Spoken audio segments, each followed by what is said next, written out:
Mən istəyərdim ki, onurğa göstərim insanlara. İnsanlar görsünlər ki, onurğamız necə bir onurğadır. Bu kiçik maketidir.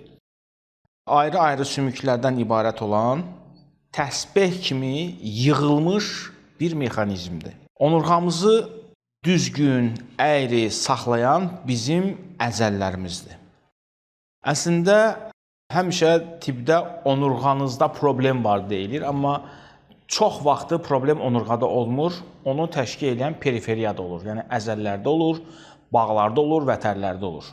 Ona görə normalda insanoğlu gün ərzində 5 dəfə, 6 dəfə onurğanı boşaldan, deşarj eləyən bir hərəkətlər uygulamalıdır. Məncə, danışa bilsəydi, deyərdi ki, məni yükdən azad elə gün ərzində.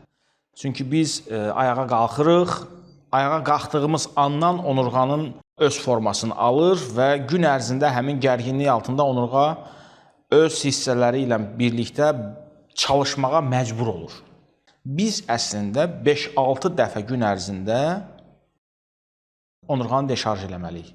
Bunun üçün də hərəkət eləmək, əslində bunu yaradan bizə göndərib. Gün ərzində 5 dəfə ibadət vaxtı, namaz vaxtı, səcdə vaxtı, rukuya gedən vaxtı bizim onurğamızı tam deşarjını izah edib bizə ki, belə eləyin. Sadəcə olaraq insanoğlu bəzisi eləyir, bəzisi eləmir.